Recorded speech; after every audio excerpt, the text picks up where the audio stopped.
Good morning, everybody. So this morning we're going to be talking about one of the Beatitudes of Jesus. Blessed are the pure in heart, for they shall see God.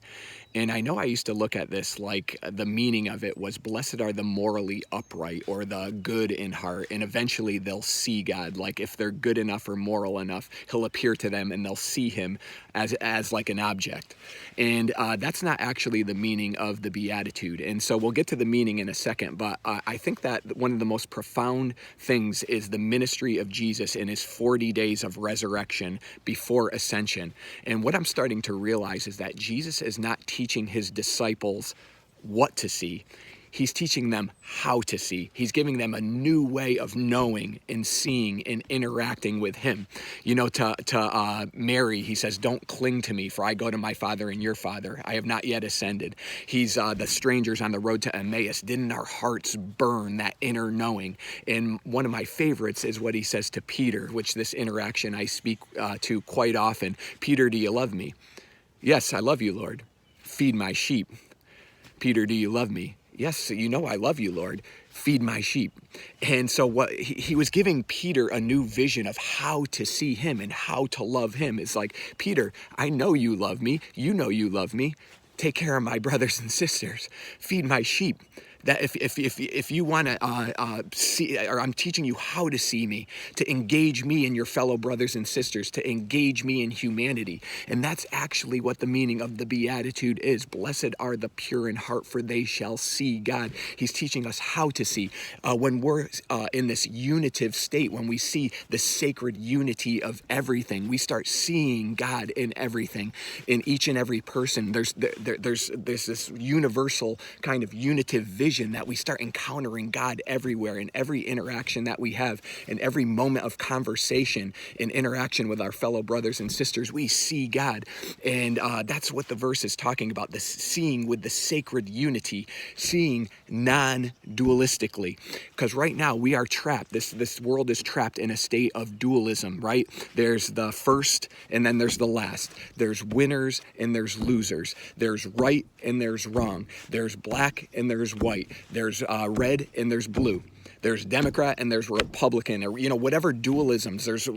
There's insiders and then there's outsiders, and we're in light, they're in darkness, and all of these dualisms that we see, it has us trapped in this deadlock.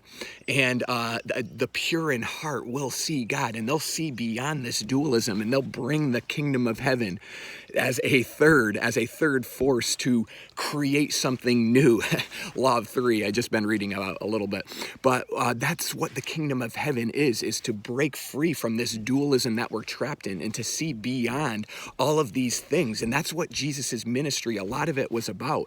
That's what his parables were about. There weren't really moral lessons like we think they were. They were a complete paradox to break people free from that dualistic way of thinking. And it's saying, you think that the winners are winners, but actually they're last. And, he was flipping all of this dualistic way of thinking and giving people a higher way to see so they could transcend this dualism that we're stuck in, and that we can add the kingdom of heaven to this, a third, to reconcile these two things and birth the new heaven and the new earth. Welcome to the kingdom of heaven. That's what that is, the kingdom of consciousness, to break free from that, to see non-dualistically and see the sacred unity of all things. And I believe that this is the times that we live in to break this deadlock and to move into the full manifestation of the new heaven and the new earth, the fullness and reconciliation of all things, the restoration of all things, the kingdom, to break free into this world that we're living in right now, and to see within this sacred unity. Blessed are the pure in heart, for they shall see God. Blessed are those who see single, who see the sacred unity in all things, and to see God in all things, and not to put people in these little camps that they and we have often separated them into, but to see beyond that, and to really birth something brand new in this new times that we're living in.